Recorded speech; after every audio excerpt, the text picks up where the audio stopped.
You know what old Jack Burton always says at a time like this? Come on, then. I'll bite your legs off. I can take it. Great power comes great responsibility. We have a fault. Get to the chopper! Handy. Just a flesh wound. I am the father.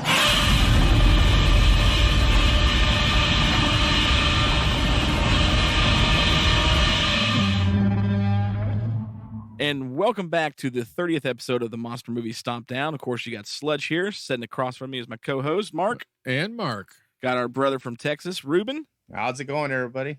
And we've got a very special guest this episode, all the way from Ohio and the podcast Good Beer, Bad Movie Night, Mr. Pete Quint. Pete? Howdy do. How is everybody tonight? I hope everybody's really, at least I'm good. Like, it's actually been an extremely good day today. Like, work has been hectic, but today flew by, easy calls. I'm not going to say I spent most of my day watching Sir Spook's videos on YouTube and a Friday the 13th fan film with Pete told me about today. Or actually, did you finish that, Pete? I did. I did. That was super good, wasn't it? Wasn't that cool? Man, so good. So Pete messaged me. We can talk about that. Yeah. About it's a fan film for Friday the 13th. It's a fan film. Yep. Very good. Called Never Hike Alone, right? What that was called? Yeah. Never Hike Alone from 2017. I think it was made for about $18,000, and it was awesome. Oh, so good. I was Wasn't floored. Oh yeah, I loved it. See, I've like in the earlier 2000s, especially when like YouTube first kind of started to hit the scene, I would check out fan like trailers and movies all the time. One of my favorites was they did a trailer years ago called Grayson. I don't know if any of you guys saw Grayson or not, but it was a fan-made trailer. They didn't make a movie. They just did kind of a trailer, but they put a pretty good budget to it for an actual Dick Grayson Robin movie. And it was based around the death of Batman. And it's got Joker in it and Penguin. And it was awesome. I saw that. I was floored. So I was like, I'm going to start checking all these fan films. I look for Predator ones and, you know, any superheroes. There are some, I mean, hats off. They try. But, man, there are some bad fan films out there. So I kind of got away from it. So when Pete messaged me today, and he's like, dude, have you heard about this fan film? I was like, no. I kind of, you know, I was like, I don't know. It's a fan film, you know. No, it was. I just heard about it today from another podcast, and they were singing its praises. I'm like, we'll check it out. And even the first 10 minutes, I'm hooked. It's a Friday the 13th fan film. It's marvelous. Oh yes, so good. Every minute of it. It was absolutely awesome. Like, I really recommend people going to watch it. And what was it called? Never Hike Alone. Never Hike Alone. So like, I mean, it was so good. I'm contemplating messaging that studio, Web Stomp. I can't remember what the name was. The guys. Womp Stomp, something like that. Yeah. I don't have it up right now. Because man, I'd love to put that on the Plex. Like, it's really good. It is. It's far superior to most movies that are a lot of movies that are on the Plex. I'll go ahead and state that much. But yeah, super good. True. Yeah, it's better than the movie we're fixing to review for this show. We'll say that. So, hey. Man, no, this one's just as fun, just totally different style movie. So tonight's episode, we are talking about The Ship of Monsters, a 1960 Mexican sci-fi horror western musical, everything under the sun film. That is an accurate description of this crazy pants film. Oh, it's so good. So for those who don't know why we're doing this film, if you remember a couple episodes back on, I think it was the Leviathan episode, I had challenged Quint to find a monster movie I had not seen before. And Pete, being the movie genius he also is, first response was this movie. And I was like, no, I've never even heard of this film. And this has been an experience and a half. I've now watched the movie, technically, I can say honestly, twice. And it was as much fun the second time as it was the first time. I severely enjoy this movie. And we will definitely dive deep into it here. But first, what I would like to do is to get to our guest, Pete, to give a little spill and promo for his show, Good Beer, Bad Movie Night, and tell our listeners about it, because I've promoted it a couple times. I love listening to the episodes. But let's hear from the man himself. Well, thanks for having me on. Sludge, we started Good Beer Bad Movie Night about 3 years ago. It stemmed from getting a bunch of friends together in the basement and me picking out some god awful film, and we all just riff on it all night long. And after a while, it got to be so popular that there were too many people in the basement and we couldn't actually enjoy the film. So we stopped having people over and started a podcast. So we have four. I have 3 co-hosts, myself and 3 other folks that do it, and we review a wide variety of movies. They're not all horror, they're not all comedy, they're not all sci-fi. They're just kind of whatever we catch in the wind, whatever feels right that month. We do have several. We have several months where we have themes. For instance, in May for Cinco de Mayo, we do every year a luchador film or a Mexican monster film, which is where I found Ship of Monsters. And so we did this movie several years back. Throughout the podcast, we drink beer. I'm a home brewer, so beer is a passion of mine. I enjoy making it. I enjoy drinking it. I enjoy talking about it. So in the episodes, we talk about beer, we talk about the movie, and we talk about more beer. And we talk about styles and how it tastes, and hopefully we convey some sort of a message on how good or bad these brews are. And in general, they're pretty good. So we have a good time doing it too. And of course, with the alcohol, the lips become a little loose and it can get a little blue. So those of you who want to check out a new podcast, it's there might be some strong language here and there, but it's never mean. We certainly don't side on the mean side of swearing. Oh, definitely not at all. Yeah, it can get a little blue. It's good. One thing that impressed me about it, because now I don't. This November will be, now for me personally, 4 years, I think. I've had 4 years since I've had a beer or an alcoholic beverage. Now that was just a choice for me personally, because I was a big beer drinker. Mark, you still, you're a Miller Lite guy, but I was big into whiskeys and bourbons. That was my thing. But just for my life and what doors that stuff opened, it was better for me to not do that. And I decided not to, and it's been 4 years, without any alcoholic beverages since November. But I love Pete's show, and what impresses me the most about it is it's like I almost feel like the first time ever. I've never, been around people, and I've been around a lot of people that drink beer. Have met anybody that's almost like a wine connoisseur for beer. And that's what's really impressed me about the show and listen to it, because you guys will go talking about different flavors, because you guys get beer sent to you from like all over the place, right? All over the place. We've had beer as far away from Australia. I had a friend in Australia that came back to the United States and smuggled some beer into the US and sent it to me. And we had, it's actually called kaiju beer, believe it or not. There's a kaiju brewery in Australia, and he sent us 3 different beers, and we reviewed them on a show. I forget which episode it was, but yeah, that was really cool. I mean, literally halfway around the world from the United States, we got beer. It was really neat. That is crazy. It's awesome. But you guys, when you talk about it though, it's extremely interesting, because it's like you guys will talk about the flavors and the way that, I mean, even like the head builds on it. I mean, just real deep. And I'm like, man, you guys know what you're talking about. I've never, so it's very enjoyable, not just the movie aspect, but also from that, when you guys talk about the different beverages, how in depth you guys go. And I'm like, man, I'd never realized, I'm just like my biggest goal is to not be too pretentious. I want, and I also don't want to dumb anything down. I want to say what I feel, and I want to convey what I'm tasting, but I also don't want to be a snob about it, nor do I want to make it so simple that I don't know what I'm saying there, but it's more like the everyman's craft brew review. Yes, because that's a good way to describe it. I've heard so many podcasts and I've read so many books about beer, and it can get real pretentious really quick. And It sounds just that, like this. that It turns a sounds lot of just like people this off. show. That's what it sounds like. Right. It turns a lot of Yeah. people off on trying new things. And we're like, hey, man, you like what you like. There Yeah. are many styles that I don't like. There are many styles that, hey, man, if Miller likes your thing, do it, drink it, enjoy it. Our biggest beef is if you don't ever try anything new.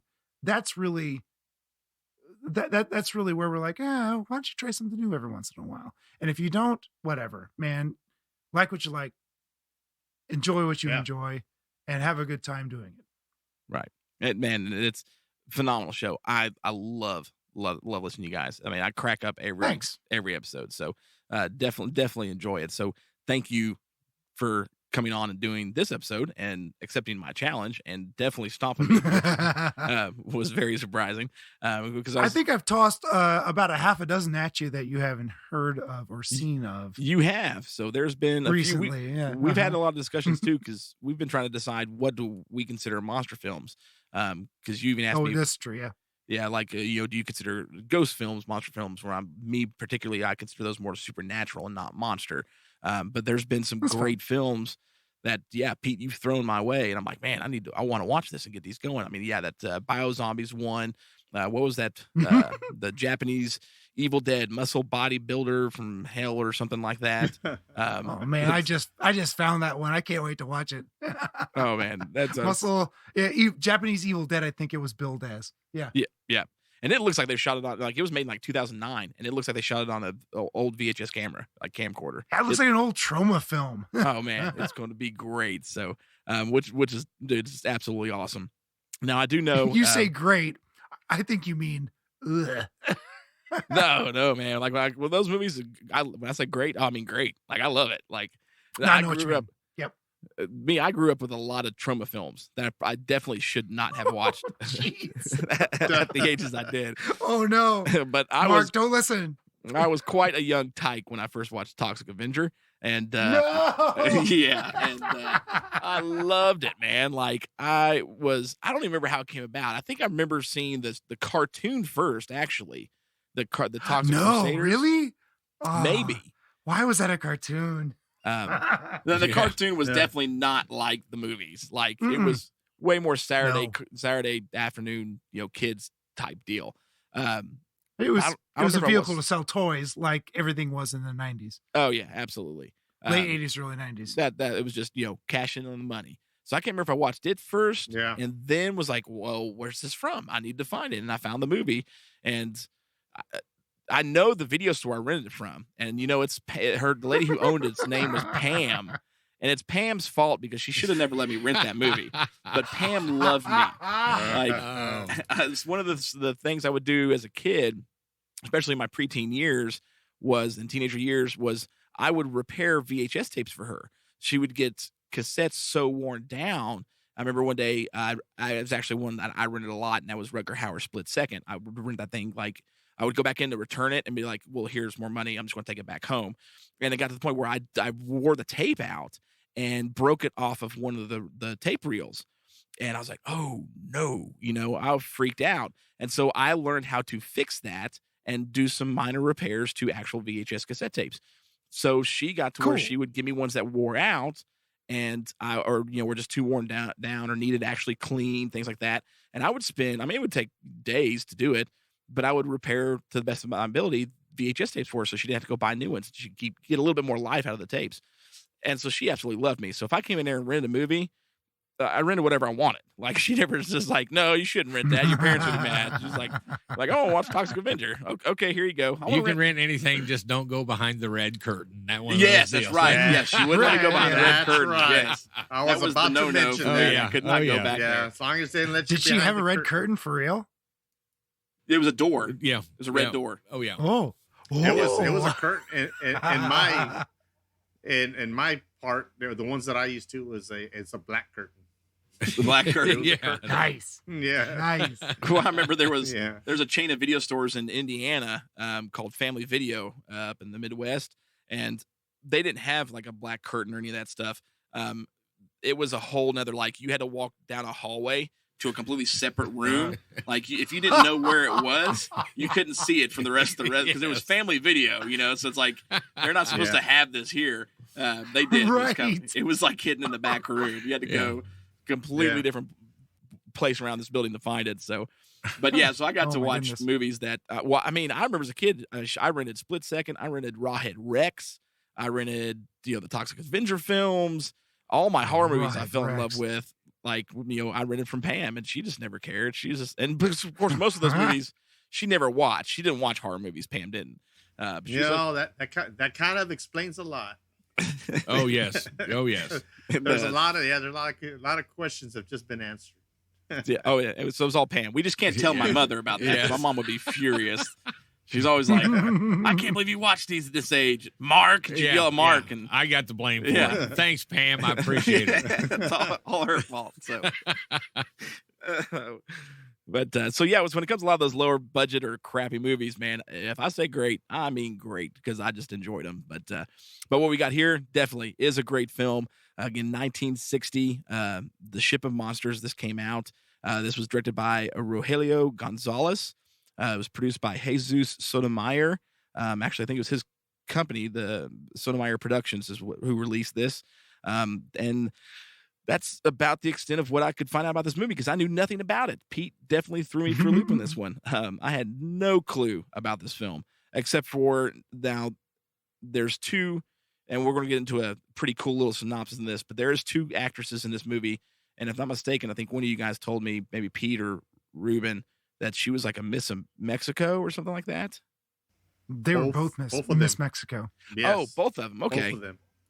That's impressive. In their respective years, Which is pretty cool. So, let's jump into it, man. So the way that we're going to jump into it is going to be a little bit different than normal. On Good Beer, Bad Movie Night, Pete does a 6-minute synopsis rundown of the movie. And that's what he's going to do tonight. So it's going to be really, really fun. I'm excited about this. And he's got 6 minutes and technically a 20-second leeway. If he goes over, he's got to sing a song. There you go. Right? How it works? Oh, my goodness. Okay. Pete, the floor is yours. So there are 6 beers in a 6-pack. That's why we do these 6-minute synopsis. So I think, Mark, do you have a timer ready? I am waiting for you to take off. Oh my goodness, I'm so nervous. Okay. Due to atomic fallout. Look now look here, Mark. I was trying to be fair. You said Mark, whenever I was ready. Yeah. Mark hit Do I have to give you a 3, 2, 1? I thought he was ready. I thought we were going. Okay. Mark jumped the gun on you. You about lost 3 seconds there. I heard I'm ready. Okay. Are you ready? Yes, I'm ready. Okay. I'm hitting start. Go now. Go now. Have you started the timer yet? Yes. That's not fair. Mark. Okay. I'll count it down, Mark. Mark, give me a countdown. 3, 2, 1. 3, 2, 1, start. Due to atomic fallout, the last man on Venus has died, and the remaining Venusian women need to repopulate their planet. Swimsuit models Gamma and Beta, along with their robot companion Tor, are sent to search the galaxy for the most attractive males to bring back to Venus for some civilization-saving hanky-panky. The mission goes well, and we say they have kidnapped and frozen 4 males in carbonite. Ook the Cyclops, Carassus, who looks like Grizzler from She-Ra, Zoke the human skeleton snake thing, and Tagual, who's just kind of a big exposed brain. On their way back to Venus, they experience ship trouble and have to make an emergency landing for repairs on a planet called Earth. We are now introduced to the singing vaquero, Laureano, who's telling tall tales in a local cantina. And while no one believes him, they all seem to enjoy the show. On his way home, Laureano meets Gamma and Beta, who conceal their identities by telling him they're with a traveling circus that's a few days out. The Venusians ask if all men in these parts are like him, to which Laureano boasts, "I am of the finest stock." Impressed with his braggarting, the women zap him, Men in Black style, so they can head back to the ship and contact Venus. The ladies report that Earth males are much like their own species, which prompts the Venusian command to tell them to bring back the most beautiful Earthman they can find, or in this case, Laureano. Gamma says that once repairs are complete, they will return at once with the Earthman. Laureano has finally returned home to the family farm and is finishing up chores while putting his little brother Chewie to bed. The women show up with Tor looking for directions to a hotel. Laureano says there is no lodging for Miles and offers to have the women stay with him while they wait for the rest of the circus to arrive. While introducing himself, Laureano makes small talk and asks the women if they are single or married. This is a concept lost on the Venusian women, so Laureano puts a coin in his jukebox and proceeds to sing a song explaining of love and marriage.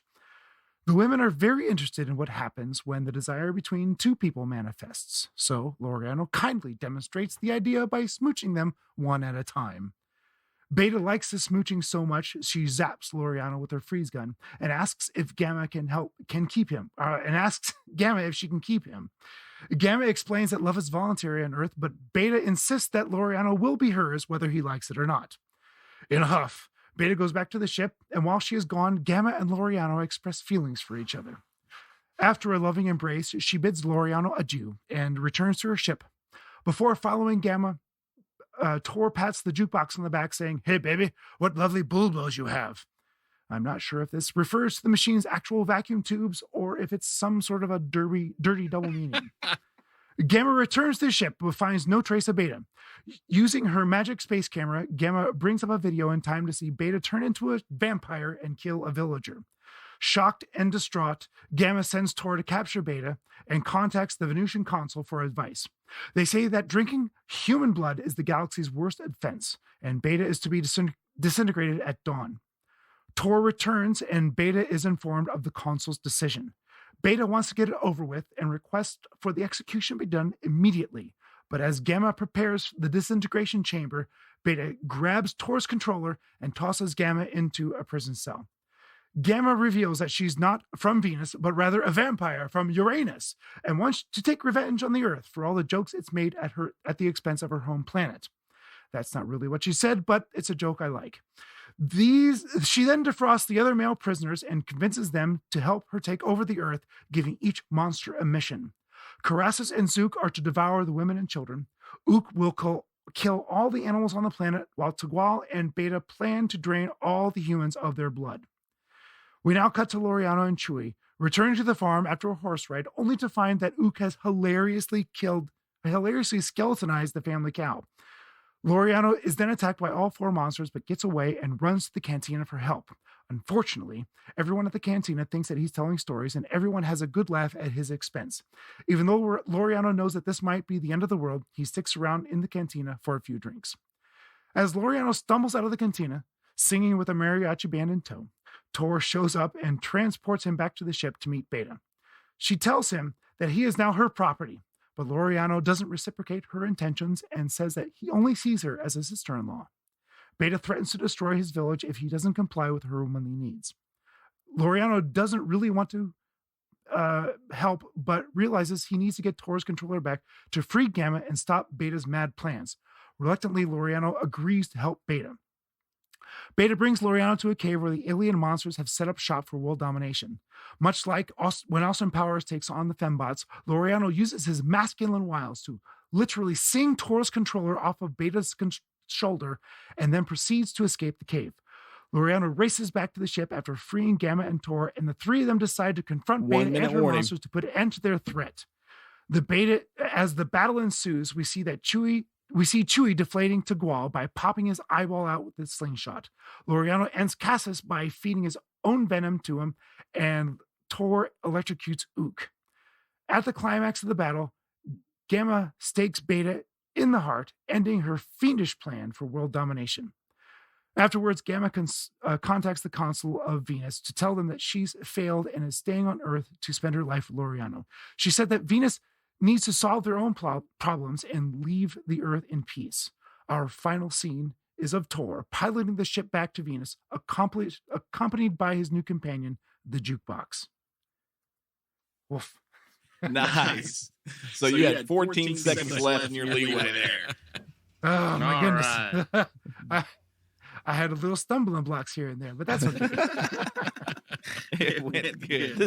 Dude, in this movie is, if you couldn't tell by the synopsis, is definitely a trip and a half. But Crazy. it is. It's well, yeah, I said it earlier. I mean, a Mexican sci-fi horror Western musical. It is absolutely great.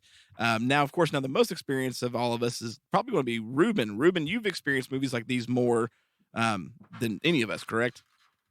Yeah, I've had some experience with these because back, especially with the luchador movies, because they were on back in the day when I was a kid. We only had, the 3 main channels, no cable. We didn't have cable when I was a kid, not till I was, like 12 years old or so. We had 3 channels, and the UHF had a Spanish channel and PBS also. So these kind of movies would be on like on a Sunday afternoon or Saturday afternoon type of deal. So they would once in a while throw these movies on. And as a kid, if it was sci-fi or monsters or anything, I'd stop and watch it. And a lot of those luchador movies, they involve, they're all kinds of time. They're luchador movies they're just all kinds of villains in that thing, and they were interesting to watch. But these type of movies were always on. Dracula, the Spanish Dracula, was on once in a while. The Universal it's so Monster. good. Yeah, Very good movie. That one was on once in a while. I always watched that one. That was fascinating for those who had never seen that. It's shot on the same set that the Universal Dracula was shot. Universal shot during the day, and then they went home, and then the Spanish crew came in and shot at night. They shot that whole movie at night on the same set. And the story's a little different, but not that much. It's Dracula. And so those kind of movies were always on. So when this movie was mentioned, I told him, I said, I probably saw it back in the day. I just, when I was a kid, I watched all kinds of stuff. It's right up that alley. I mean, the framework of this movie is very similar to some of the other ones that I've seen, especially with the luchador movies. Where you have a hero, the Mil Máscaras and all those other guys. Mil Máscaras. That's my man. He's the one I remember the most. Of course, it's sometimes they'd have the actual wrestling on TV too, and he'd wrestle. I don't know if it's the same character, but he was wrestling, and that's all I knew. So yeah. I've seen movies like that, so that's why this movie, I enjoyed it thoroughly. I'm just going to go right into it. I liked it, I liked the setup. I thought the story was pretty cool. I liked it a lot. I thought it was I wouldn't call it original, but I would call it a decent story. I'm like, it kept me interested. This movie is what I would call a C movie rather than a B movie, because they really, they just threw this thing together. They just threw this C thing for together. charming. That's what we're going to call it. C for charming. Yeah. So, but I like it. I really liked Beta in this one. I thought it was cool. I thought she played a good character, and I was really surprised when she ended up being a vampire type of deal. That really, I'm like, a matter of fact, the movie was going along, and I'm like, it's pretty good. It's your typical. And then all of a sudden, she's a vampire, and then I kind of perked up and said, "Hey, this is cool." Even though I like Beta, and I don't know how I feel about her being a villain versus a hero or heroine in this movie, because I really liked her, and because as soon as I saw with both women, I'm like, hey, this is gonna be interesting. And of course, the special effects aren't super special. One thing I will mention is that their mission was to go pick up the best looking men they can find, and the guys they had frozen in that ship were not attractive at all. I don't know how they thought they were attractive. You can't say that. You're not a Martian. You're not a. Well, you're look, a knight. well, you're not a Venusian. You don't know what beauty is. Beauty, Ruben, is in the eye of the beholder. Don't you know? Well, all I'm going to say is just because someone's ugly to you doesn't mean it's not beautiful to another. I don't know. Well, those Martian beholders may be a little drunk, because that was. Yeah, that's right. All I know is the Venetians were beautiful. Uh-huh. And okay, so if that's what they're saying is beauty, right? I'm just going to go with what they looked like. Then what the heck was that guy that was just a skeleton? And not only that, how's that skeleton going to reproduce anything? There's a terrible joke in there somewhere. Yeah, I don't get it. I know there's a terrible joke in there, but I just don't see it. But I found that kind of, so I found that kind of strange that their mission was to find the most attractive men of every race. And I saw, I'm like, well, they're not Venusians. That's for dang sure. But and then all of a sudden, conveniently, they land on Earth, and their things are exactly like the population of Venus. So I thought it was pretty good. I mean, I liked it. When we talk about the Stomp ratings, I gave it. Look, it's a sci-fi movie, and it's got bad special effects, but I like that. I like all that stuff, man. I dig all that stuff. I like to see the wires, sticking out. Right. I like a good movie that kind for of that. stuff doesn't bother me. Yeah, that kind of stuff doesn't bother me at all. I'm like, hey, that's cool. And the highlight was the spacewalk, which actually was lifted from a Russian documentary. Right. Right. Yeah, I did read that. That's really cool. Yeah. And it was actually way before there was outer space travel. I mean, what was this, 1960, right? Yeah. Yeah, so exactly. That Russian film had pretty realistic spacewalks going on at the very beginning of the film. Shockingly. It was really neat. Yeah. So, and of course, that's the highlight of the special effects is the special effects they borrowed from that Russian film. But I enjoyed it nonetheless. And the costume design was, let's see, how can I put this? Cheap,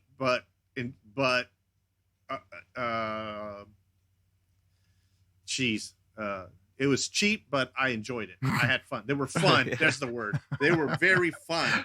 They were very fun. Even the 1960s monster. Yeah. Yeah. Even with the exposed, that Martian with the exposed brain is your typical so 1960. Yeah, right there. That's your typical Tagul looked awesome. 1960s alien I thought right Tagul there. looked great. Yeah. Yeah. That was your typical alien looking guy. And he actually, of all the aliens, that one was the more, I don't know, maybe disturbing costume of them all compared to the other ones. I mean, you got those other ones. I mean, they were all cool. I really didn't like the skeleton. So whatever the heck he was. Skeleton was Yeah. he's just a marionette. Yeah. So are you But the rest saying of that them the are pretty Martian cool. was worth taking back to Venus because he looked good? That's what it sounds like. That's what it Yeah. sounded like to me. Yeah. I'm just I Well, think Beta liked him for his mind. There you go. There was an intellectual attraction there. Yeah. Yeah. There To me, you go. Ook was the And, best. yeah, I loved and- Ook. The Cyclops. Ook he was yeah, great. Yeah. And Ook was cool too. I mean, just that the Martian was the one that if I had to pick my favorite, the Martian, other than the Venus women, of course. The Martian. They were kind of they're monsters, aliens weren't too. They are aliens too. They're categorized as aliens. So, but other than them, I thought that was and I may mention it already, but I'm not a big musical fan, so the musical numbers didn't do it for me. But I understand this movie was a kind of a vehicle for him. He was kind of a star in Mexico. So just like the Luchadores, they made movies and they said, okay, he's a star. What's his strong points? And this is how we're going to make the movie. And that's what they did for him. He was a singer and an actor and all that. So it was I wouldn't call it a star vehicle, but it was a vehicle that movie was a vehicle for him. That's spot on. I think he wrote and performed all his own music. And help me with the terminology. Norteño, is that a musical comedian? Yes, exactly. In Spanish, I think That's I dug that Popper, word up somewhere. Popero, yeah, exactly. Pepero, ends with an O, so it's pepero. At least that's how I envision it pronounced in my head. Right. Here's my disclaimer. I speak Spanish, but it's more. I call it Tex-Mex. Is what I call it. Sure. It's a mixture. Yeah. So it's not true Spanish like they speak. It's Tex-Mex. So a lot of these words, I learned more from my wife watching telenovelas. Which, by the way, my wife is the one that pointed this out to me. Beta actually appeared in a lot of these telenovelas up to her, really? her retirement. Yeah, up until the 90s, 1990s. Really? Yeah, I didn't know that. She mentioned it to me. I had it, I was doing my little research or whatever, and she said, "Who is that?" And I told her the name. She goes, "I think she's come out in some telenovelas." And her family is actually, she comes from royalty as far as actors and singers from Mexico. And a lot of them did telenovelas, and she did telenovelas. And she did one, my wife, I don't know which one it is. She told me, but I don't remember. I'd have to look it up. But she actually did telenovelas in the late 90s, because my wife will watch some of these that were done in the late 90s. I'm showing her actually credited all the way up to 2015 for telenovelas. She's 124 acting credits. That's impressive. Yeah. That's amazing. Yeah, and she was and Ruben, she was in another amazing luchador film. She was in Santo versus the Vampire Women. Oh my gosh. If you haven't seen that one, you got to see that one. That is so good. That as far as luchador films that I've seen, that ranks ranks at the high. When I was reading up on her, that one came up quite a bit. Apparently, it's well received in Mexico as far as it's a favorite. It's a fan favorite of her. A fan favorite for her type of movies. Apparently, she did a lot of vampire movies. Matter of fact, apparently she was referred to as a vamp in several of the articles that I read about her. Really? So yeah, I was kind of like, really? I learned a little bit. I learned a little bit because I didn't know, other than my childhood watching these films. I never went back again because they don't show these things on TV anymore. They just don't. This kind of things don't show up anymore. Like you got to dig for these films. Yep. Yeah, you got to dig for them now. They're not going to fall into your lap. Back when I was a kid, they'd fall right into my lap. I'm just be sitting there on a boring Saturday afternoon, and I'd be flipping channels, literally flipping, no remote. Get up and turn the channel. 1, 2, 3, 1, 2, 3. So you had a waltz feel for your channel flipping. Huh? I mean, yeah. Man, I remember when the VCRs first came out, and they had this little, I don't know if y'all ever had experience with this, but the first remote I ever experienced was on a VCR, and it was wired. It was on a wire. Yep. 25 foot cable that ran from the VCR over to where you could sit down and change the channel. But you had this long cord, across the floor, and that's how you controlled it, and I need a VCR like that right now. Yeah. Add to my collection. And I remember, and y'all never. You never lost a remote. You never lost a remote. We used to rent. I used to rent a VCR because we didn't. Right.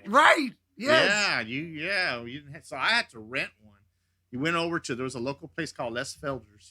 He sold Curtis Mathis, and you'd rent the VCR so you could watch VHS movies.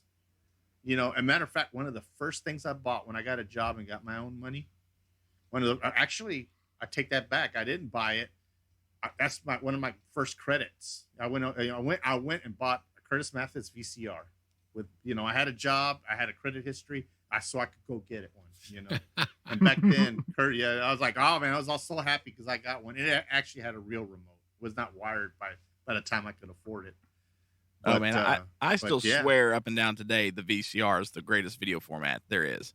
There are 5 in my house right now, and then I've got another 7 at my mother's downstairs. Yes, that I use for spare parts if I need to replace anything. For spare parts. Wow.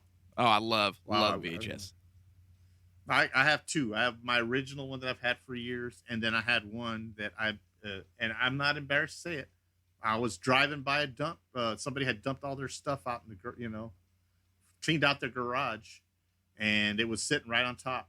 VCR DVD combo player, and it was just sitting there. I grabbed it, and of course RJ ended up snagging it for himself. But I have that one now too. Yeah, Dude, no shame. Like I'll help my mom sometimes. Yeah, my mom, I'll take her truck out and she dumps all her trash at a landfill type deal near her house. Yeah, and they've got those big cargo containers, and one of them is for them to put people to put electronic devices in because they can't put it in the the compactor. And before I leave, you get guaranteed I'm going inside that electronic one and checking to see if there's any VCRs or things like that. And if there is, I'm taking it home. I was like, that's extra parts that may even work. Who knows? But back to the subject. Sorry. Oh yeah, I went off on a tangent there. But this I really enjoy this film. This is one that I'm, let's just put it this way. I'm going to go looking for the DVD if there is one, because I'm going to buy it, because that's how much I like this film. Nice. As far as go. Yeah. I mean, I really enjoyed it. If you want to compare it to other movies, well, you're going to be disappointed, but if you just want to have fun, this is the movie. I'm not going to tell you, well, go up and put it up against, a modern sci-fi movie, because it's just not going to hold up, because it's a different type of movie. And I'll just say it. To all our listeners, you're either going to love it or you're going to hate it. I don't think there's going to be there's no in between. It's going to be one or the other. Yeah, there's not going to be an in between. Mark will verify that later. Yes. Yeah, Mark will verify. That's it. You'll get both but sides of the spectrum here. Yeah. Hey, and it's like we were speaking of, I don't know if this got recorded or not. We're talking about to each their own. Sludge hates the Titanic movie. It's the worst movie ever made. But I know a lot of people that just think it's the greatest movie ever made. They'll say it right. Oh, that's the best movie ever made. And those are the people that can't review films. Yeah. So this is Mark's Titanic, I guess. Yes. And I've mentioned before too, I don't, Avatar's an all right movie. I don't think it's the best movie ever made. Like some people think Avatar just is the best. I don't even know how it even everybody compares it to Endgame. And I'm like, you know what? Endgame just blows Avatar out of the water. There's just no way. Oh yeah. Dollar wise, it's the only thing. But Endgame is just so much better than Avatar. The collective 9 hours of walking in the Lord of the Rings trilogy was more entertaining than the 6 endings for Avatar. Okay. Avatar. Yeah, there you go. Avatar was rough. Yeah. So well, what does that say for this movie here? Movie. If you I'm Ruben, man. It's better than Avatar. Definitely better than Titanic. Okay. Yeah. So right on. Well, Pete, what about it. you, man? You were the guest. Let's put you up next, man. Your opinion. What did you like and not like about the movie? What didn't I like? That's a hard question. What did I like? I liked a lot. It's very silly film. It's a very silly film. There's no ifs, ands, or buts about it. But you have to take it into consideration for the time period and who made it. This was in 1960. It's a black and white film. It's made on a super low budget. It was made in Mexico. Now, not to disparage the Mexican community, but it's not Hollywood. And in 1960, they were making things on a shoestring budget, and they did a fantastic job making these rubber suits. I love them all. The cockroach, the furry cockroach thing was a little weird, but man, Ook and Tagual, man, those were good costumes. Great costumes. They really were. And they had their eyeballs moved and their lips kind of sort of maybe moved. That's a good point. And that's a very good point. Yeah. That's even when Tagual was killed by the slingshot, that was super gross. Because he just kind of deflated and oozed and it was gross.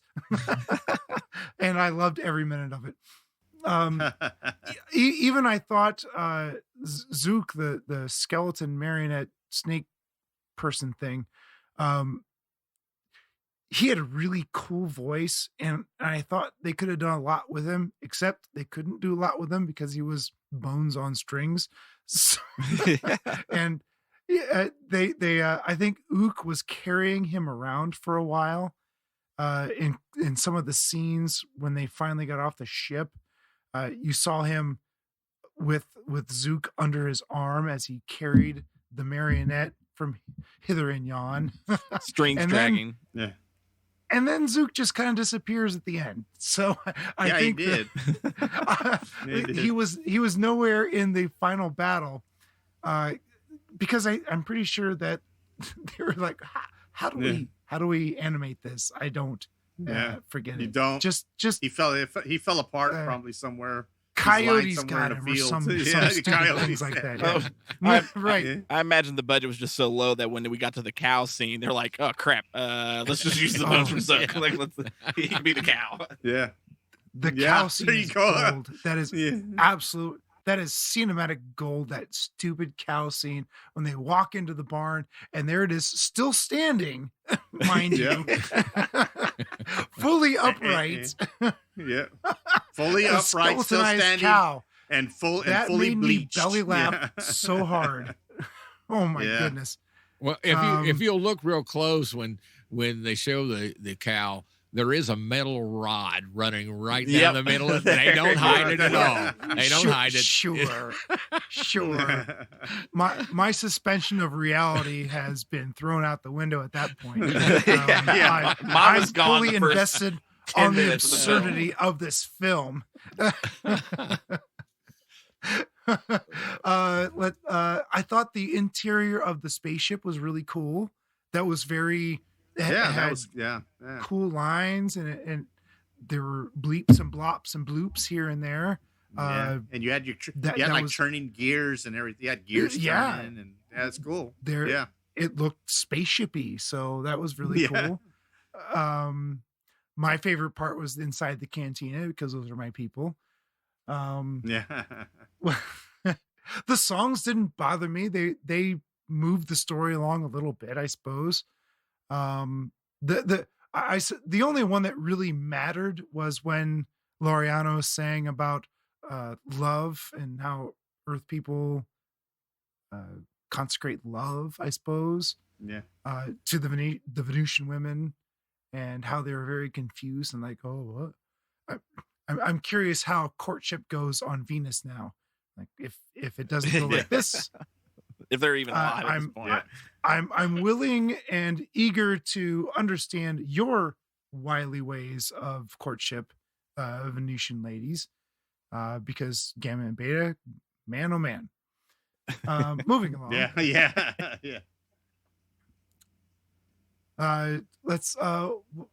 There were a lot of exterior shots because outside is cheap.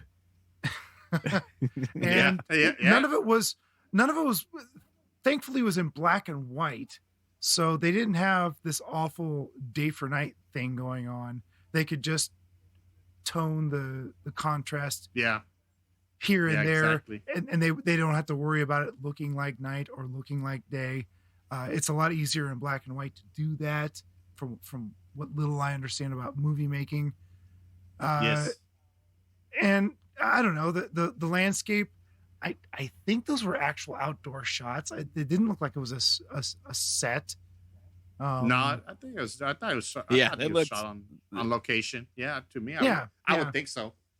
Yeah. So they had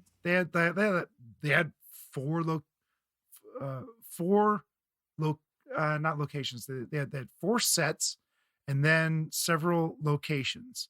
So they had the barn, the home, the spaceship, the cave, and the cantina. Yep. So they had 5 sets. That's pretty impressive.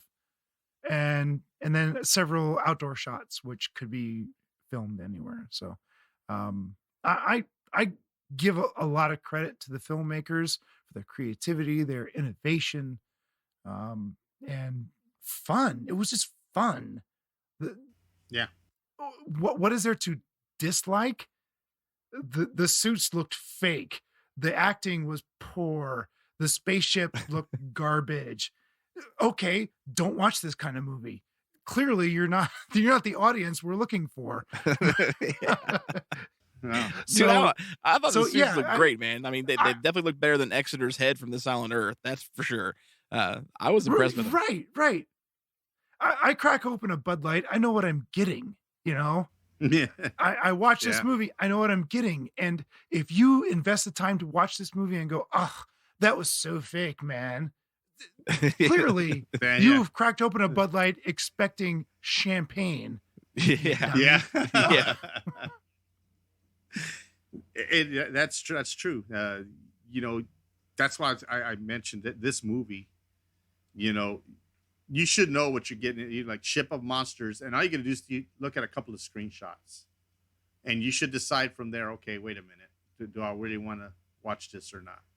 I saw, you know, and it's funny. Some of the screenshots is that Martian, just about, and of course the Gamma and Beta. So you see that, and you're like, I think it's worth a shot, you know. But that's just me, you know. That's the kind of stuff I like.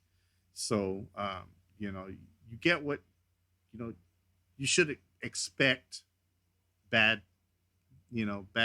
effects and bad costumes and like you mentioned before, the costumes are bad, but they're so bad that they're good to me. You know, they're very decent. I've seen worse, you know, not very much worse, but I've seen worse. The acting and the costumes, these people were giving an effort, and they were all acting to their best ability, and I appreciate that.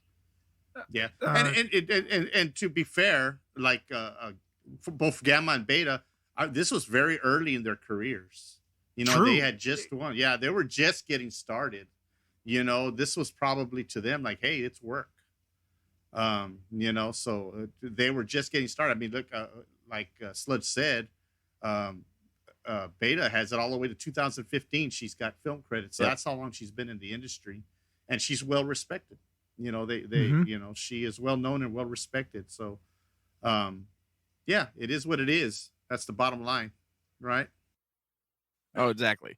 So let's find out since we've gotten That's some what good Mark praises on has to this. say. Let's Yeah, hear, let's the Mark has to say. antithesis of our gushing. Well, Hey, Mark. Yeah. How's it going? Yeah, how you doing? okay. So for the last, let's take it the last 5-10 minutes. I've sat here and heard reasons why we should like this terrible movie. Okay. Yeah. And so, yes, I didn't like it. Wah, wah. It's a cheap movie, very low budgeted, and you can tell. And Yes. they had two beautiful women, and then it went kind of downhill from that point. You know, and here's my thing is okay. We're sitting down and we're at a table and we're in a business meeting and we want to make a movie. And all right, give me some ideas. Well, I got a great idea. Let's have two female aliens go and search the universe for four of the ugliest looking aliens so we can repopulate the planet. And a guy at the end of the table says, I'll pay for that. And and so Wait a minute. and here we go. That's and not we're what he off on it, said. and- Mark, I'm gonna have to correct you, Mark. He didn't say that. He goes, "Yo pago pa eso." That's what he said. Okay. Oh, yeah, okay. Spanish for I'll pay for that. There you go. Yeah, that's correct. And I'm sure somebody at that table says, ¿Qué? ¿Quieres en qué? Which is translation, you want to do what? And so they set out on this journey to make this fantastic movie on a low budget, and you kind of get what you get. So is this one that I would watch again? Probably not. But as I did. you know, probably and it's just me, but when it comes to Western movies, the singing cowboy has never done it for me. So to start the movie off with a singing cowboy, that's right, yeah. That kind of It is an acquired taste. Yes, exactly. And so not happy with it, even though there were a few bright spots, few funny spots.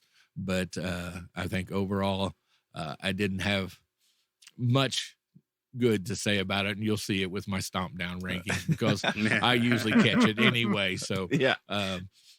The acting was cheap, the sets were cheap, but again, the whole budget was cheap, and so I think that overall, not impressed, but a few funny points here and there. But that's me. That's where I'm at. That's the best I can give you guys. That's all I got. I will. In defense of Mark, I will say something. They had a cheap budget, but sometimes that's not an excuse. Look at Texas Chainsaw Massacre. That was made for about as cheap as you can get it. I think they ran out of money a couple of times, and look what kind of film we got. So I kind of see what I'll stick up for Mark a little bit. Thanks, Ruben. I appreciate that. Oh, yeah. I can see, because look at the little crutch that Mark will get right there. I'll throw him a little crumb that way, because we all liked it except for him. I see what he's saying. He's saying, hey, they could have done better. But it was also 1960 versus what Texas Chainsaw was 72. Am I wrong? 72, 73, somewhere around there. Yep. But it was I don't think it was after 75. It was, I think it was 72, 73 is what I would say. I could be wrong about that. You'll have to check my math on that one. But it was made. That was made. Like you could say, Texas Chainsaw Massacre was a cheap film, and it was.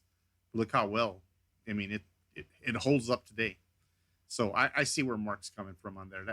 That's about as far as I'm going to go on his defense. Well, excuse me. I think that the plot could have been a lot better.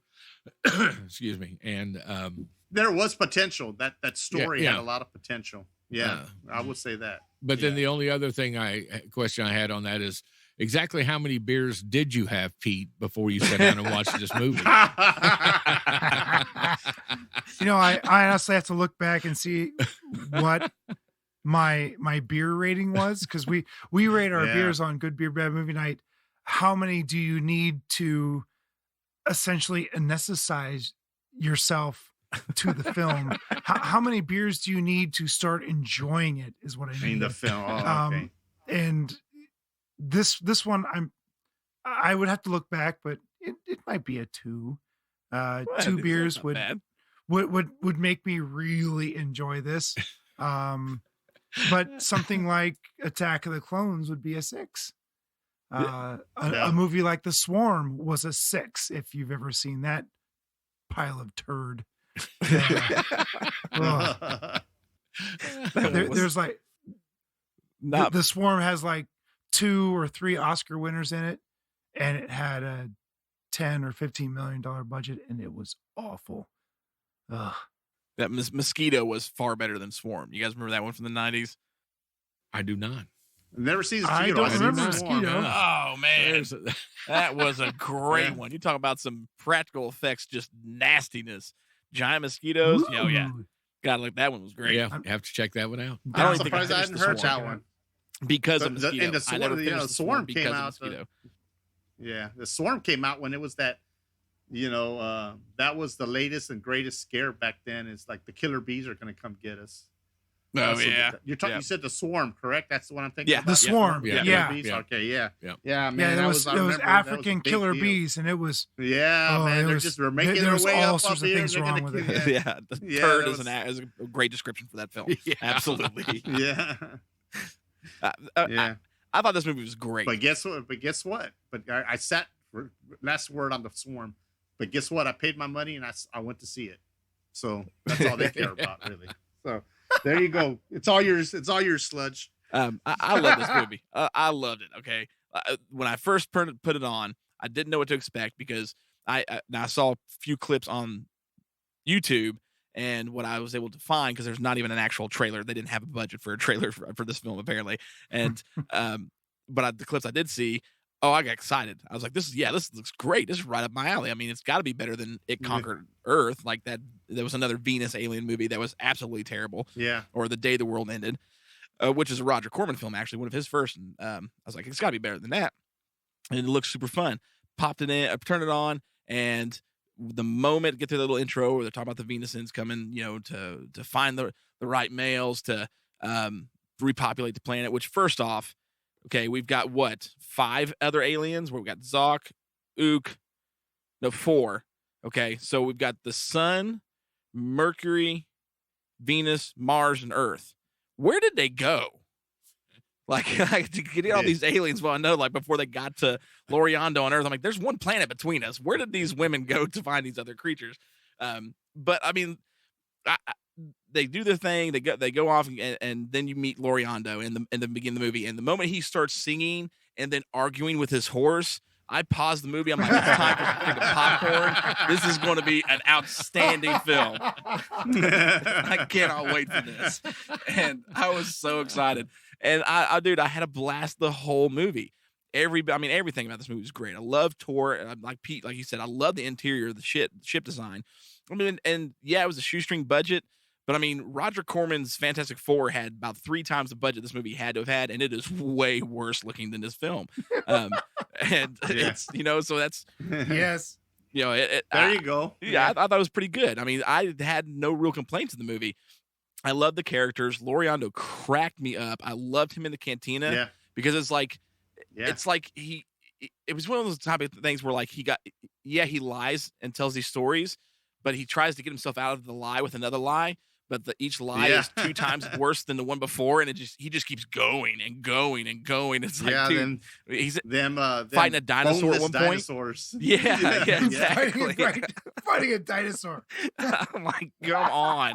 I mean, it cracked me up. I loved it. I loved the Gamma and Beta were great. I loved seeing actually the strong female roles that they had. Beta was when she turned to a vampire, I was like, that's awesome. Kind of freaked Gavin out a little bit. Gavin would pop in every few minutes to see what I was watching. And one of my favorite things that happened during the movie was Gavin coming in and dancing during one of the songs. This was there in the cave when he's singing the song about love and stuff. Yeah. Made for such a great experience. It was, I mean, this is a roller coaster ride of the film if you know what type of roller coaster you're going on, Yeah, exactly. It was a ton of fun. I did not go in, especially once he starts singing at the beginning and I went to go grab some popcorn and paused it. I was not going in going, okay, I'm about to watch the Boondock Saints or Donnie Darko. I went in going, man, I'm just throwing my sense of belief out the window right now, and I'm going to have an absolute blast. Like, this is going to be Critters or Munchies, like one of those just ridiculous movies that you're going to have fun watching. And that's what it was for me all the way through. And to me, it just culminated at the last fight scene. Everything was perfect. Everyone had their own person to fight. And the Loriando fighting the spider bug guy when he kills him, and then he gets he falls on him and he gets trapped in that tree. Freaking hysterical! I laughed the whole time on that.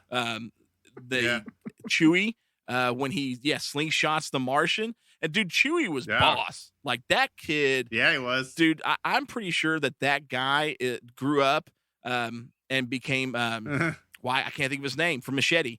Danny Trejo. That's Danny Trejo. That's what it is. I'm guaranteeing Danny you. Trejo. Yeah, Danny Chewie Trejo. is Danny Trejo. Yeah, that's There you go. Yes. Kid was just a beast, man. He was awesome. Yeah, he was. I loved it, man. It was so much fun in this film. I mean, it is, and it really is. Like we've stated before, it's how you take the film and what you expect. And if you just expect just to watch something that you're just going to laugh at and enjoy, oh my gosh, this movie got pretty good, pretty high rating for me because it was a blast. I mean, I've watched it twice. It was so much fun. The only thing I didn't like about the movie, the guns. That was it. Like, I mean, everything else. Like if you talk about the alien costumes. They're not dollar store costumes. They're not Walmart. They're probably Kmart, that market of costumes. Ooh, upgrading to Kmart. Yeah. That's right. Hey, I did some time at Kmart. Oh, yeah. Does Kmart exist anymore? No. I don't think so. Do they? I don't Yes, they think do. there's any left. Yes, Not they in do. Columbus, Yeah, that's I don't for think sure. there's any Oh, left. there's none. Yeah, none. no, None. There's an empty building here near us. Yeah. I did 7 years at Kmart. It's where I met my wife. Does it really? Really? Yeah, don't talk bad Yeah. about That's Kmart awesome. now. I never talked about it. Yeah. Kmart. But I mean, today, Yeah. or King Kong Lives. And Oh, they're yeah. and they're yeah, King Kong lives. and Yeah, King Kong I lives, met my man. wife at Kmart. Yeah, I met my wife at Kmart. Yeah, was she a Yeah. blue light special? yeah. That's awesome. I'm sorry, Ruben. That was mean. Right. I didn't mean that. No, she's totally she's high dollar, not blue light special. She's high dollar. That's She's, that's but great. Yeah. But Yeah. but so, so the guns, Yeah. that's it. I mean, the guns, they weren't quite Kmart. I wouldn't even call them dollar store. They were like Dollar Tree. You know what I mean? There you go, Really yeah. cheap. Ouch. But even then, like, it didn't bother me too much. Like, I had so much fun. I was just one of my favorite. Actually, I forgot one of my favorite parts of the movie involved Loriando when they're trying to get the ship is launched and it's like messing up and Gamma's got to fix it and like it's shaking and you can clearly tell Yeah. nothing's moving but Loriando and he's like bouncing up and down himself. Oh, dude! And then she even says There something you like go. okay, we fixed it, and then you see him like do it like once or twice more after she says that they fixed the ship. I love that scene. Yeah. Love it. This was one of those, I mean, after I watched, I'm like, Pete he can recommend any movie to me, and I'm totally sold after watching this film. Yeah. I will correct you on one thing though, Sludge. Now you said you had to suspend disbelief to see a guy singing and arguing with his horse. Clearly, Yes. you've never been to a party in Texas. Clearly, you've never been to a party in Texas. No suspension of disbelief needed for Ruben. That's his neighbor, right next door. That's right. You know. Because if you've ever been to a ranch party in Texas, that's happened. I guarantee. I'm telling you, it's happened. It's very believable. Ruben's like, I saw that yesterday. Like, I totally. Yeah, I just saw believe that yesterday. You know? I mean, great movie. This So, movie was just, it was yeah. it was a blast. Don't listen to Mark. He's just wrong. Well, I'm trying to figure this out. This was a 1960 movie called Ship of Monsters, right? Yes. Okay, so we all watched Yeah. the same movie, right? Yes. Okay. Yeah. Just what I was checking. I was just checking on Hey, that. Mark likes what he likes. That's right. And Thanks, he didn't Pete. like this one. So Yeah, I'm that's on true. your side, Mark. Thanks, If, Pete. I if appreciate you don't like it, you don't like it. That's- That's okay. Yeah. Hey, but I'm willing And to watch. you know what's really strange true. is like I don't like You're Westerns wrong. that much. I didn't like them when I was a kid. I didn't like this. Yeah. Just like he likes he likes, you know, Titanic and Don't go there, 98. Don't go there. hey man. Don't No, go there. I don't like that movie. I man. don't go out and buy books, Don't go magazines. there, or- 98. Yeah. You can't. You Man. just can't. See, you know, and we hear this banter all the time, you know, with me and Mark in this movie, and it is great. But we're what 30 episodes in. It's Yes. time. It is time to unleash the beast. Oh no. And so, Uh-oh. would you care to tell us a little bit about a movie called City of Angels City of Angels. with Meg Ryan? That isn't called City of Angels. Yes, it is. Oh man. I'm not that's not a familiar very with good what you're one. talking You're about. lying I'm not through your familiar. teeth. I am not familiar at all. Can we conference call a third I person and do get not my recall. mother on the phone for this film? Has anybody ever seen City of Angels? I don't believe I have. See? He doesn't know what he's talking about. I there. do. And if you ever want to find out what movie makes Mark Reagan cry, Stop. City Oh. of Whoa. Angels is where I'm you watching go. it right now.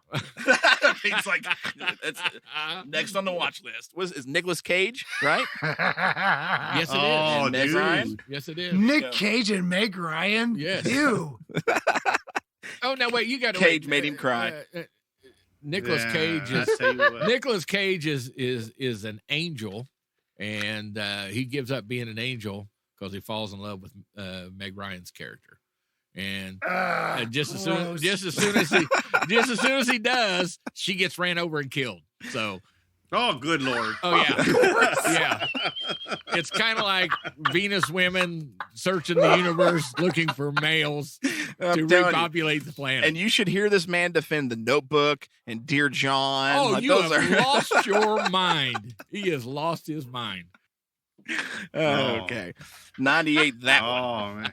All right. Mark, you like what you like, Thanks, Pete. and I won't make fun of you for liking what you like. When I get home, I'm gonna Except I drink a will. beer in your name. I promise. All right. So, okay. So let's get on to the stomp rating on this one. but much as I much now as wait I a like- minute. Wait a minute. Now are you telling me that since Mark likes City Angels, we're supposed to forget? about 98? No. This is something that Mark can never be. This must be Mark must be reminded of this at all times. I will stand behind that movie. It's a very good Dude, movie. I'm telling you what's going to happen. Okay. Okay, I'm gonna because I'm upgrading the stuff for the podcast shows. I'm gonna get one of those actual radio DJ boards so I can put sound samples in, No. and then that Oh, song God. from There City you go. Angels, No, like man, come that's on, not right. have it Oh, yeah. on cue. Yeah. Get clips. Get clips. Oh man! Lordy. All right. Down to the stomp rating. So this movie, of course, 3 of the 4 of us severely enjoyed it. Overall, this got 3 out of 5 stomps from us, thanks to Pete, Ruben, and myself. Mark gave this one a good low 2. Ruben gave Mine was high and Mark's was low. So That's true. The Yep. average is 3, right? Yep. Because Ruben gave it a Yeah. 3. Pete, you gave it a 4, and I gave it a 3.5. I did. Yeah.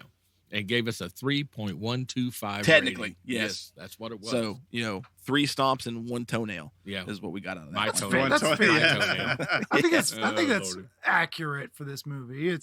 It's not great. It's it's a hoot. It doesn't stink. Man, you guys have seen some bad movies. It's just one of those Yeah. movies. I tell you what, like if somebody said, "Hey, I'm going to remake it," I'll say, "Don't do that."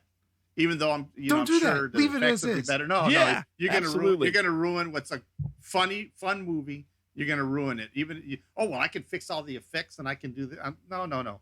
Leave it alone. It's fine, just like it is. Yeah. It's just the way it is. Well said, Ruben. Mark thinks it's bad or whatever, but that's And that's why I'd say you don't you redo just don't touch that movie. It's bad. Mark agrees with Ruben for totally different reasons. It should never be redone. It should never be redone. Some movies shouldn't be redone because they're too good and you don't want to ruin it. This movie, it shouldn't be redone because you're going to take all the fun out of it. That's what you do. if you Oh, do yeah. that. Yeah. Take all the fun out of it. Yeah, you take Oh, all absolutely. the fun out of it. Absolutely agree. Mm-hmm. So I mean, for you guys, man, definitely. If you can find, it's on YouTube. You can watch it on YouTube. If you've not seen it and you want to just have fun and enjoy a film for what it is, check this thing out. Like I know I definitely recommend it now that I've seen it. I've seen it twice. Pete, this was superb recommendation in my opinion. Even if it wasn't for how much fun I had the movie, the fun I've had listening to Mark gripe about how much he hated watching this movie. and for Now, all for of you those out there for- that watch this movie, Yeah. I want your stomp ranking put in. Now, So we for- can see for where those- you're for at those on it. listeners, That's a good call Yeah. out, Mark. Yeah. Yeah, that's Yeah. good. We've What never is- done what that. is- Yes. So those listening, What's, go. what if you what watch do you it, as a listener think this movie is? Yes. that would be Yeah. great. It's I easily wanna know. accessible. You can get it on YouTube. Tell us what you think. And watch I would everybody really gives I'd like a be 3.5 really or interested 4. in that. Yeah, I just don't to see it see if happening. I we're don't just see it crazy or what. Yeah. Yeah. I'd So- like to hear if we're on par. In other words, where our listeners are. Are they more on the Mark scale? Are they more on the Pete scale? Right. You Right. know, 'cause, Yeah. The Mark or Pete scale. That's what yeah. it's become. It's Where a are you at? division amongst What- the ranks. Yeah. Or are you? Are you? Oh, are it's you in the great. Pete? Are you in the Pete side or are you on the Mark side? That's right. That's right. Oh, You know. they on the Pete side, I guarantee. That's Yeah, right. yeah. That's where they're going. Well, to you know, to. but what they can do also is take Pete's advice and have a couple of beers before watching it. Then they'll all be on Pete's side. I bet. Yeah. Oh, yeah. Duh, You know, duh. yeah. That's the whole premise of Good Beer Bad Movie Night. Yeah, Right. that's exactly right. So, Well, but that would depend on the beer. That too. It depends on the beer. If you're gonna, Chase watched it, and then he texted me and he said, "Yeah, you better get a few cups of coffee with you before you watch this." I remember that's knew. right. Yeah. Yeah. See, that was me being a good son. You know, Oh, I'm like, yeah. okay, I know what Yeah. movies my father watches. Yeah. He will fall Mhm. asleep in this movie. Yeah. I need to Make to sure forewarn he him. has some Yeah, coffee. get him Yeah. some coffee. Because this is one. If you didn't have coffee, I didn't see you make it through it. I'd have And I rather had assume Pete's Mark beer. needed the coffee. Yeah. Right Yeah. on. So, all right, guys, definitely, give it a listen or give it a watch. I'm sorry, and definitely comment on the Facebook. Let us know your rating. Give us your rating on this. We want to know is Pete right or is Mark right? And yeah, That's awesome. Are That's we awesome. all right? Yes. yeah. All right. Yeah. And before we get ready to adjourn this great episode that's been an absolute blast, Pete, again, thank you so much for jumping on this episode. Absolutely loved it. Would love for you to come back and do another episode with us sometime. But before we go, I do want you to give another plug. I know we plugged Good Beer Rap Movie Night, but you were part of a great band that does a couple amazing things called the Nacho Street Band. And you guys have been playing during this whole coronavirus quarantine lockdown deal. Outside shows, social distancing shows. Give us a little bit. Tell us a little about Nacho Street Band. The Nacho Street Band, we're here in Columbus, Ohio. We've been around for about 7 years, and we play festivals and private parties and whoever else is going to have us play for them. And we raise money for Nationwide Children's Hospital here in Columbus, Ohio, as well as the Ronald McDonald House of Central Ohio. So we're a regional band that raises money for our favorite charities. We started at Nationwide Children's Hospital as a bunch of employees who had a musical itch to scratch. And we got together and found some music, and sometimes we played well, sometimes we played poorly, but we always had a good time doing it. And as the years have gone by, we've gained people outside of the Children's Hospital family who can actually play instruments. So we actually are in, I wouldn't say demand, but the name is going around town, and we're not unfamiliar with festivals anymore. And we've played a lot of the large the large gatherings in the last few years, specifically a festival called ComFest, the Upper Arlington Arts Festival, Highball Halloween, and we have, I can't say that. Never mind. We've been invited to something pretty big later on this summer, and I won't. I'm not allowed to say anything yet about that one, but I'll let everybody here at the Sludgecast know about it once it pops up, if anyone is inclined to come and see us. So we've been trying to raise money to put a pinball machine in the Ronald McDonald House for the last year and a half. And we were right on the verge of doing so when the coronavirus hit. And since all of the bars and festivals and anything over 10 people has been shut down pretty much in Ohio and everywhere else, we fell short of our goal, of our timely goal.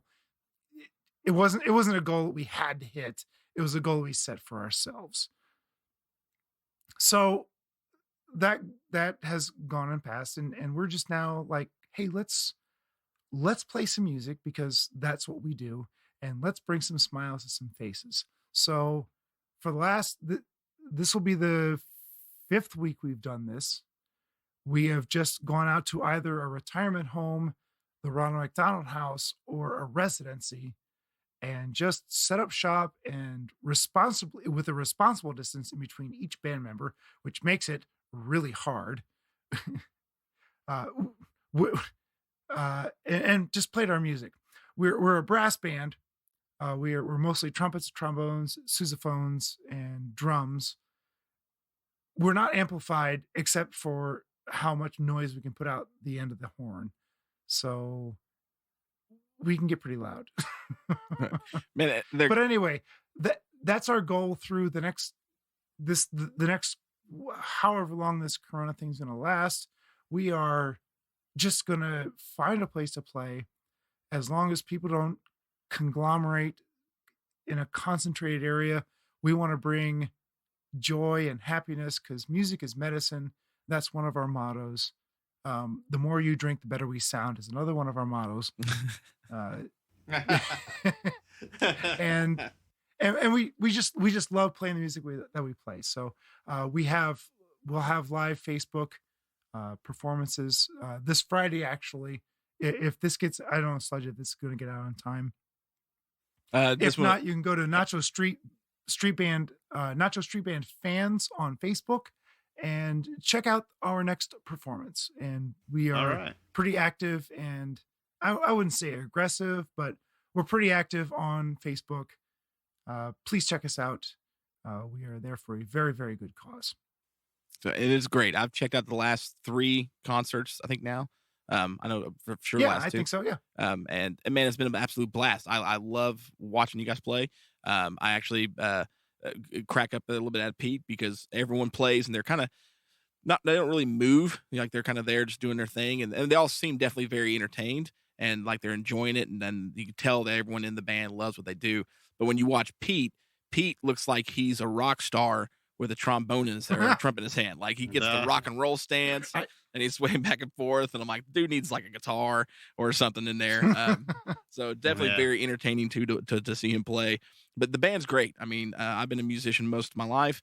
And I always tell people I get, people at, one of the churches that I've played at or just other bands that's opened up for the band that I was in or whatever. People will, come up to me and they're like, man, was that okay? Like, I'm like, look, people that are listening, unless they're an actual professional or trained musician, they have no idea if you screwed up 6 times, 2 times, or 0 times. They just had an absolute blast. And for those of us who are musicians or maybe professionally trained, we can pick out the little things, but still it doesn't matter because we're enjoying supporting you guys. And I've listened to you guys 3 times, and dude, y'all rock it. Like it's absolutely awesome. I have an absolute blast. You guys do such a good job. So definitely guys, go check them out, like the page, support the page. When they do the live shows, get on there and watch it, help share it around because they not only do they have a great time, do they do a good job, but they do this for an amazing cause to help raise money for the Children's Hospital and Ronald McDonald House. So full support from us in Sledgecast for sure. Definitely. Thanks on that. But all right, guys, we have a good time. Hey, did I tell you? Did I tell you how far away we've had listeners? Ooh, I know. Go ahead, you tell it though. I know now because I've been watching the last couple of concerts. So right. So we were real Sludge. You were the furthest away like 3 weeks ago or something like that. So someone said, "Hey, somebody from Tennessee's logged in to watch." I'm like, "Hey, I know who that guy is." And then I got the idea in my head. It's like, I'm going to contact everybody I freaking know in the world, literally, and find out who the furthest person away we can get. And we got people from Hawaii, from New York City, from Ireland, India, Italy. We have people from Mexico who are going to be there on Friday. And what I mean by be there, I mean by logging into the Facebook to watch. Yeah. So that's really exciting for this little stupid band that we were created 7 years ago, and just in the last couple of years have gained a little bit of speed. I'm humbled and excited and geeked out about how much our music can reach people and bring joy to their lives in a world of uncertainty right now. So excellent. Tune in. We're gonna miss a whole bunch of notes, but I guarantee you'll see how much fun we're having, and I hope that the fun comes across and brings everybody in. Everybody has fun because that's what music is all about. It's medicine, it's fun, it's excitement, it's healing, it crosses boundaries, it crosses language barriers. Music is everything. Oh, absolutely. Absolutely agree 100%. So definitely go and give them the support and can't wait. I'm excited for this weekend's concert. And then of course the next couple episodes we got coming up. We had Pete tonight as a special guest. We have another special guest coming up for the next episode, right? Ruben, RJ still in town at home? Yes, he is. Unfortunately, we'd like him around, but he'd rather be somewhere else. But yeah, he'll be here. Okay, right on. So, because the next monster movie, Stompdown, we are doing, and I'm so glad we are finally here. This is like the epitome movie. After we do this movie, it's like whatever movie's next, whatever. I don't care, because like this is my movie. The Return of Godzilla. We're doing Titanic. Oh, What's I that? thought you were going to say Titanic. No. I thought you were going to say Titanic. Blasphemy. 84. Yep. And we will be doing like we did the original 54. It'll be kind of a dual episode. We will be discussing 84 and 85. So the original Japanese version. Okay. And then the American edit of this movie. I promise you, I mean, I know a lot about movies. I mean, I think I've proven that, and most people know that. This is the movie I know more about than any other film in existence. I could tell you, you'll find out. Like, I got some cool surprises for you guys in store, like, bring it for this movie. So super excited about it. So the next one's going to be a dual episode, the original Japanese version of Godzilla 1984 or the Return of Godzilla, and the American edited 1985 with Raymond Burr. Will be that in the next one. And then the one following, I'm excited about. I actually had a different plan, but then forgot I totally promised Mark something. After 1985, we will be doing The Legend of Boggy City of Creek. Angels. Yes. Oh, So- I thought you were going to say City of Angels. What? Wait, Oh, say that dang it. again. We will be doing The Legend of Boggy Creek. Whoa! Yes. Yes. That movie is terrible. I love it.